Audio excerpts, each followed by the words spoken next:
What's going on, everybody? We're back at you again on a Saturday talking about some stuff. We got somebody real special in the room with us. We got the boy Malfoy here in the room, also known as Alex. What's good, homie? What's up, man? Thanks for having me. Always, you're more than welcome here. And as per usual, y'all should understand that I've got my lovely almost wife, Erica, sitting right next to me. Well, at the time of posting, I will be your wife. True. So, At the time of recording, fiance, when this is posted, I'll be your wife. yeah, happy It's- wedding. Yeah, because we get married in 2 days. Yay! That's how time works. That is how time works. So, with the wedding going on, we have Malfoy here. He's actually my best man, so that's gonna be fun. And we were like, hey, what should we talk about? What's gonna be fun topics? We have Malfoy here. We settled on Harry Potter. Natural. Given your nickname. Given the nickname. So yeah, we're talking about this might run long. This might be a two-parter to be seen. So let's just hop right into it. What do you want to talk about today? So basically, just to start it off, just how you got introduced to Harry Potter, where you started with. Was it the movies, books, how that started? For me, I saw the first two movies first. My uncle took me to see both of those. And then my neighbor had the third book and was like, hey, we're not going to read this. You want it? And then I was like, that's a Harry Potter book. So, yeah, I kind of took that. And it's also probably the best book, but We can get into that pun later. Yeah, no, you guys, how did you get into it? For me, I was about 9 years old. I think the first 3 had come out, and I really wanted to read them because everyone was talking about them. And my parents were like, no, it's witchcraft, you can't read it. Harry And Potter's the devil. Pretty much. I finally convinced my mom, and she's like, okay, let me read the first book first, and I'll let you know if you can read it. And she did, and she was like, okay, it's fine, you can read it, you're good. My dad was the one who still had beef about it. It took him, I think, until the first movie came out, where he was like, oh, actually, it's pretty good. I was like, yeah, I told you, Dad. Well, it's just one of those things of just like, watch that movie and just be like, it's pure joy. Like, how can you be like, nope, it's the devil's work. You can't read this book. It's I don't get it. literally magical. And Literally, yes. I think the first book I actually bought, like, as it was released, was like, I think it was Goblet of Fire. That makes sense. For me, I didn't actually start reading them until about the 5th book. I went and saw the first 3, I believe, with my mom in the theater because we were looking for something fun to do, and we kind of liked them. So yeah. And my Aunt Julie actually used to own a bookstore. So I used to spend summers in Wyoming where she had her bookstore, and it just happened to line up with the release dates of 5, 6, and 7. So Nice. I went to her midnight releases and hung out, and she copped me a free copy of all 3 as they came out. Did anyone scream, Snape kills Dumbledore at those book releases? No, because nobody's evil and heartless, you bastard. I know. Okay, so the thing that happened, we can just tangent off on this for a quick second, because this, as a Harry Potter fan, it's probably one of the truest tragedies of all time. One, the fact that Dumbledore had to die to begin with sucks. But the fact that everyone thought this was an ample opportunity to ruin somebody's life forever and to spoil that Snape's the one who did it. 4th grade, the book came out. My mom was going to pick up the book, but for some reason had to postpone it a day. So the next day, I'm getting out of class, we're getting ready to go home, and I'm like, fuck yeah, the book's gonna be home. But I didn't say fuck yeah because I was in 4th grade at the time. But so we get out of class, and then I start leaving, and there's the crowd of people funneling out of school, and then in the background, this I don't even know. Monster of a child. I don't know how to describe how much I hate this person still. I don't know who it is, but just like that animosity will never go away. Just screams, hey everybody! And of course, we all turn. And he's like, Snape kills Dumbledore! And then he just runs away because he's like, someone's gonna beat the crap out of me. Obviously, because he deserved it. What a douche. Yeah, no, like, walking home that day from school, tears. I was that upset. Oh, Oh, I would be too. poor baby Malfoy. So, real quick, so everybody knows, like I said when we got into this, we call Malfoy Malfoy. His real name is Alex. We work with him. We worked with him. It kind of became a joke that he looked like that he looked like Malfoy. Tom Felton. Yeah, looked like Tom Felton to be specific. But Well, and then it stuck because there were 8 Alexes working at the Target at the time. yes. So it was like, well, I guess you could call me that because then I know you're talking to me instead of every time I hear Alex turning around like, shit, what'd I do? So yeah, it also just kind of happened to be pure coincidence that he's this big of a Harry Potter fan. Well, I mean, I feel like most people in my generation, or at least that I've come in contact with, it's like a litmus test of how good of a person you are. Or that's how it was at school. Like, if you didn't like Harry Potter, nobody liked you. That's just how it worked. And then, not even that rude, but like, if I met someone who was like, yeah, I don't like Harry Potter, like, probably not gonna be friends with that person. Kind of fucked up, but that's just how it rolls. So, I hate to admit it, but moving this along, I've thought that same kind of thing when I find out what people's houses are. Oh, yeah, dude. Like, well, I don't know. I used to be a super snob as a Ravenclaw and being like, I'm better than everybody because Ravenclaw's the best house. Because you're a Ravenclaw and you're a dick. But, I don't know. Nowadays, like, each house is cool. Like, I almost sympathize more. Like, Hufflepuff, I think, in the general fandom is considered... The lamest. Well, I mean, yeah, mean- I'm not gonna try and sugarcoat it. Yeah, It's- most people, it's cool. if you're in Hufflepuff, people consider you an idiot. That's Well, just the I'm- default setting. It happens. I've embraced my Hufflepuff. I like Hufflepuff. I mean, I'd say Gryffindor is probably my least favorite house, just because, like, I feel like it's a cop-out. well, no, just because the people who don't really, they're like, oh, I saw the movies, I'm a fan. You know, they're like, Gryffindor's the best because that's the house we get to see in the movies. So by default, people just kind of claim to be Gryffindors. It's like the most basic of houses. yeah, it's basic. Yeah, you're the Gryffindors are the basic bitches of Harry Potter. Let's be real. They're a pumpkin spice. Pumpkin spice latte. They're They're- the Starbucks house. Yes, Yeah. they're the pumpkin spice latte and Uggs away from being like the truest of basic. So yeah, you said you've taken the Okay, quiz. so I started reading the books before I was 11. So the idea of getting sorted wasn't like, oh, I know as soon as I started reading. Oh, I had, like, in my head, I was just like, well, I'm not 11 yet, so I can't really know. Like, I had that, like, thought of, I'll build up to it, I'm not sure yet. And then before there was ever even tests on the internet or I had taken any tests, I was like, no, dude, Ravenclaw's the best. Like, clearly. I don't know why anyone would want to be in anything else. And then every internet test I've ever taken, even the long, like, 100-question, like, personality test or whatever they have, always gotten Ravenclaw, and then, like, Slytherin's been second every once in a while. hence the name. I mean, it works out, I guess, but recently, Pottermore changed their test to some newer formula or whatnot. I don't like it. And yeah, I'm not a fan either, but I got Hufflepuff. And I'm not saying, like, oh, I'm upset that I got Hufflepuff, because I think, as an adult, I think it works, but you get sorted when you're 11. So, like, nah. So your house that you self-sorted, but like you identified with into the most would have been Ravenclaw. So you are a Ravenclaw. Ravenclaw, yeah. Because that's where you would have been at 11. Yeah, 100%. All right. What about you, baby?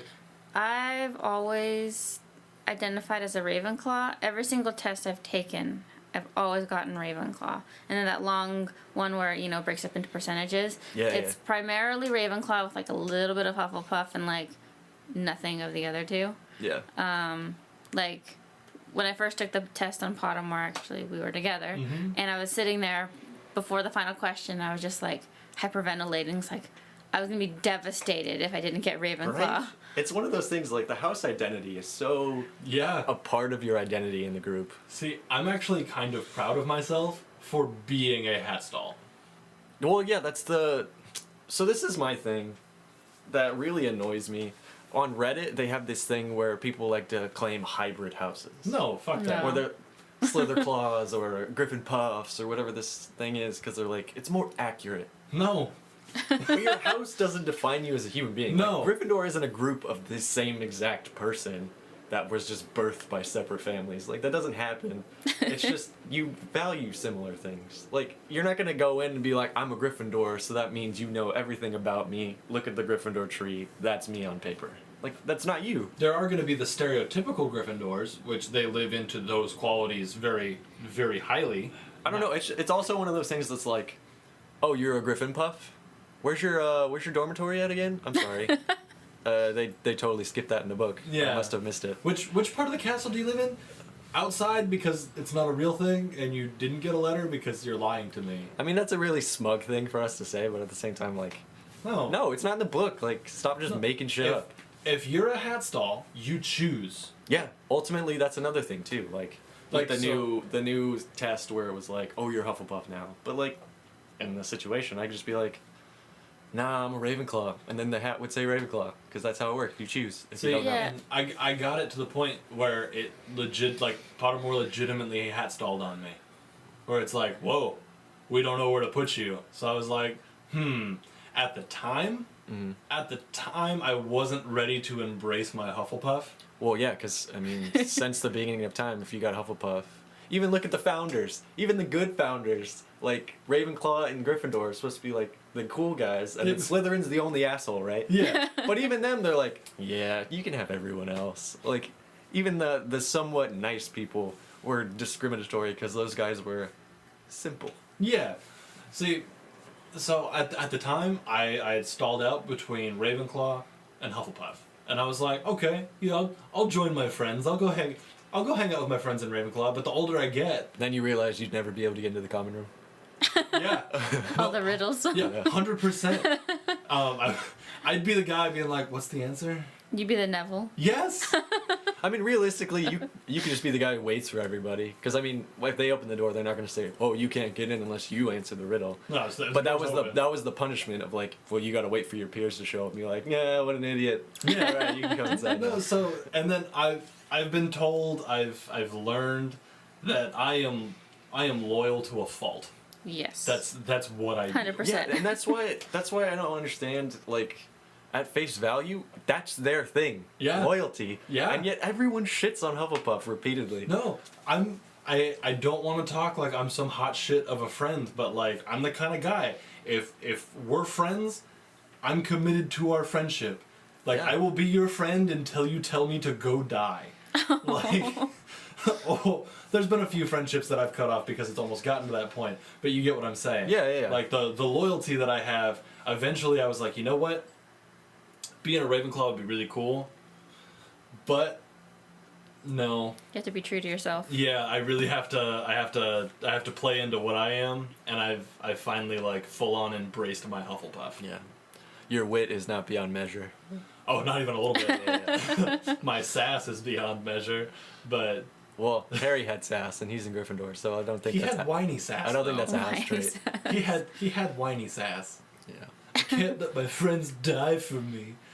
Well, he was also. We can get into this later. This is question. I'm not particularly a fan of Harry as a character. All right, so But transitioning, you said earlier that you think that Prisoner of Azkaban is the best book. I really like Prisoner of Azkaban. I don't know, man, because I recently reread or I listened to him this time. Yeah.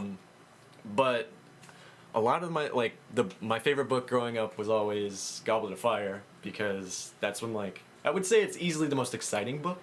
Goblet of Fire is also where stuff starts to like finally start going. Well, ham. they had the hard tone shift at the end, and then you get Order of the Phoenix. But this time around, my favorite book changed. A lot of my favorite characters shifted. Some of my favorite characters I don't even like anymore. But I would say probably Half-Blood Prince is my favorite book now. Half-Blood Prince is a good one. Well, also just the backstory on how Voldemort came to be. Mm-hmm. Like his mom, such a tragic character, not in the movie. Yeah. I liked... So right when it came out, my favorite book was Order of the Phoenix. It's weird because that book is so incredibly long, right? It's 840 pages. Yeah. And I think it almost is exactly 840 pages. We'll have to Google that later. But Let us know in the It's- comments if we're wrong. it's it has all this world building in it and reestablishing of the ministry because the ministry is important now. All the changes to the house elf stuff, Spew comes up. That came up in Goblet of Fire, but it's bigger now.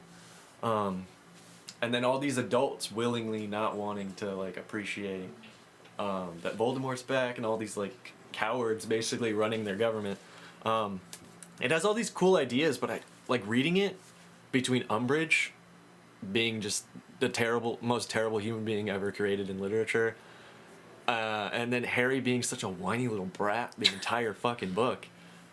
It's such a struggle. See, the thing that I enjoyed, which is really strange, I thinking about it, it's like, wow, I was way younger when Order of the Phoenix came out. I liked the politics of it.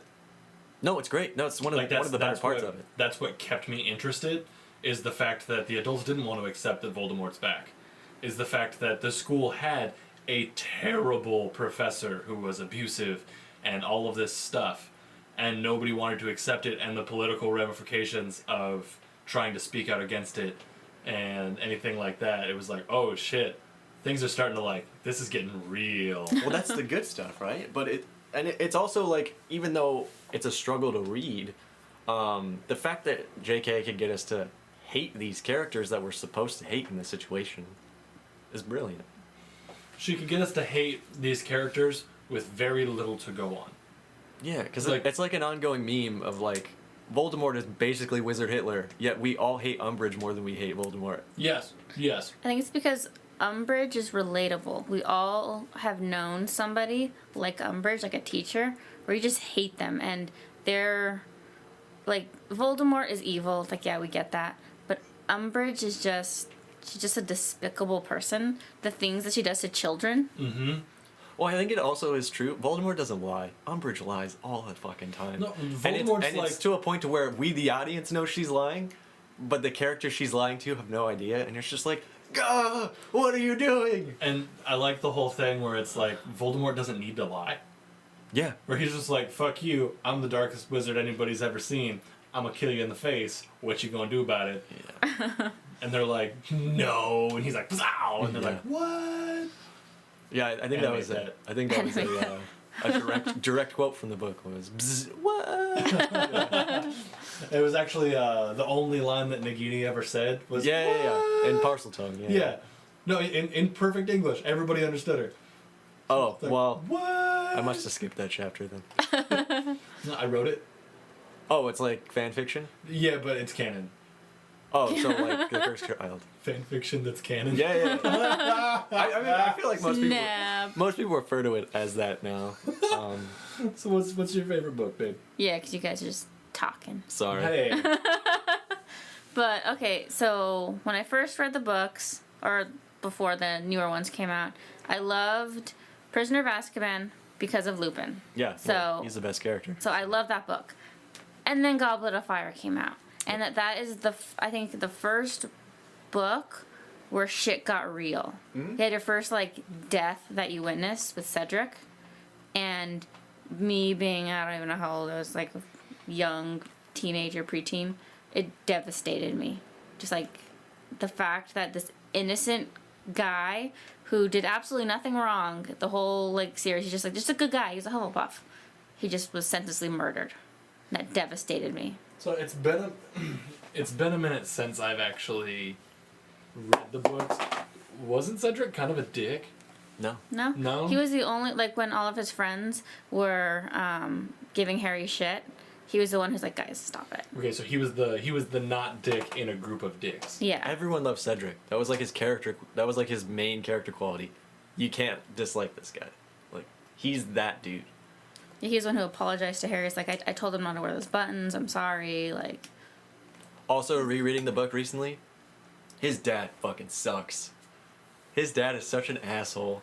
There's a scene where they meet up before when they're on their way to the Quidditch World Cup, which it's great from the movies, which we can rant about later. That's just a side note. We will rant about that later. We'll make another episode called "What the Fuck Happened to the World Cup." Yeah, seriously. But they're meeting up, and Amos Diggory, Cedric's dad, goes up to Harry and just starts bragging about like the game they had played in Prisoner of Azkaban, where Harry pretty much gets thrown off his broom by the Dementors, and Cedric catches the snitch to win. He goes up, and he's just like, yeah, Cedric told me he beat you guys, but he's the better flyer, so I guess that would make sense.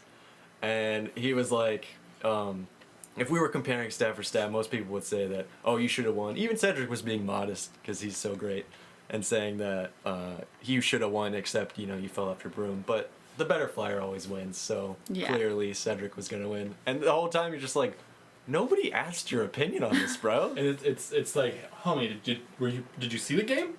Did you see the Dementors? And it's one of those things. Just like I get that you're proud of your son, But shut but up. you've bypassed the part of it's like, oh, that's cool that you like you're proud of your kid, to now being, no, you're shitting on Harry right now. You're not even proud of your kid. You're just straight up shitting on Harry right now. And Harry didn't even do anything. He was like just being so nice to him. Like, oh hey, what's up, Cedric's dad? Hey, what's up, Cedric's dad? That was the transition. He was just like, oh, nice to meet you, and he's like, oh, Cedric told me about that game. Like he totally brought it up because he wanted to shit on Harry. So we're running low on time, so let's blitz through these last couple. Favorite character? Lupin. Oh God. Ron. Ron. See, I like Tonks. Tonks is great. I just like her fiery attitude. Yeah. I also really like Professor McGonagall. McGonagall. Yeah, McGonagall's great. Well, Okay. she's one of those characters like you can't hate McGonagall. You can't hate her. She's such a hard ass, but for all the right reasons.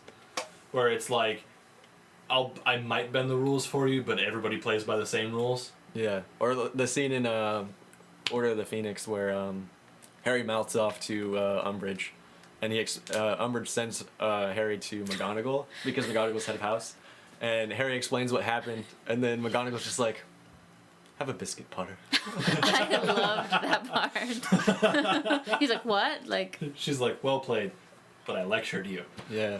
if anyone asks, you're in trouble, but not really. Yeah. Okay, and I think that was the last one that we had. What did we Talk say? about movies? Favorite movie? Oh, favorite movie, yeah. I mean, we'll talk in depth about movies on a later episode, but just top movie. Yeah, top movie. Start it up. Prisoner of Azkaban's the best by far. Okay. That's really hard because if you're talking about how like true it is to the book, I think Sorcerer's Stone still holds up. It's great. It's pure. It's so innocent, but I think both the first two are. yeah, I mean, they're pretty much straight up adaptations. yeah, and I love what Chris Columbus did with it. I actually didn't like Prisoner of Azkaban as a movie. That's yeah. We'll talk about that later. This is another podcast. My favorite was my favorite movie Uh. is a toss up between Prisoner of Azkaban and Goblet of Fire. Goblet of Fire is my. Well, we can talk about it in a different one, but Prisoner of Azkaban because it introduces Lupin and he's a great character. Yeah. And Goblet of Fire because it was visually good. That's the thing with the movies, man. Like even the movies I don't particularly like, they have some of my favorite scenes in all Exactly. of the movies. So it's Well, like I don't know how to feel about And this. I want to keep talking about this, but this is all good stuff that we could talk about later. So people listening to this, let us know what your favorites are. What house are you in? What's your favorite book? Who's your favorite character? What's your favorite movie? Just talk to us. I'm lonely. So yeah, we're gonna have a couple more with Alex here with Malfoy. So keep checking back. Yeah, don't forget, like, comment, subscribe. Come on back. We'll keep talking Harry Potter or something like that. Y'all have a good one.